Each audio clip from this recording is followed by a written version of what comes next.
ପିଲାମାନେ ଯଦି କିଛି ହେବା ପାଇଁ ଚାହୁଁଛ ତାହେଲେ ଗୋଟିଏ ଇଗଲ ପରି ହୁଅ।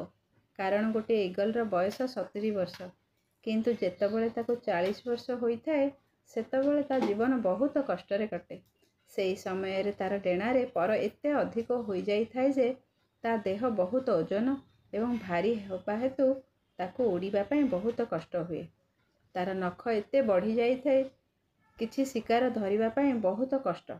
ତାର ଥଣ୍ଟ ପୁରା ତଳକୁ ବଙ୍କା ହୋଇଯାଇଥାଏ ଯେ କିଛି ଖାଇବା ତାକୁ କଷ୍ଟ। ଏମିତି ପରିସ୍ଥିତି ତାର ଥାଏ, ମରିବା ସହ ସମାନ। କିନ୍ତୁ ସେ ହାର ନ ମାନି ବହୁତ କଷ୍ଟ କରି ଡେଣା ଝାଡ଼ିବା ଆରମ୍ଭ କରେ। ତାର ପରକୁ ଝଡ଼ାଏ। ଚଟାଣରେ ନିଜର ନଖକୁ ଏମିତି ଘଷାଡ଼େ ଯେ ନଖକୁ ଭାଙ୍ଗେ। ନିଜ ଥଣ୍ଟକୁ ପଥରରେ ବାଡ଼େଇ ବାଡ଼େଇ ଥଣ୍ଟକୁ ଭାଙ୍ଗିଥାଏ। କିନ୍ତୁ ଏମିତି କଷ୍ଟ ତାକୁ 5ରୁ 6 ମାସ କରିବାକୁ ପଡ଼ିଥାଏ। ପୁରା ଭୋକରେ ରହି ତାପରେ ଯାଇ ସେ ସେଥିରେ ସଫଳ ହୋଇଥାଏ।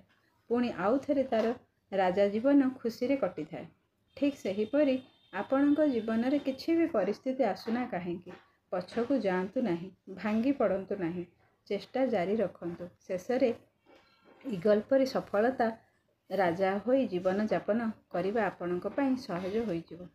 କଥାଟିକୁ ଧ୍ୟାନରେ ରଖିବେ ଏବଂ ନିଜ ଜୀବନରେ ଲଗାଇବେ।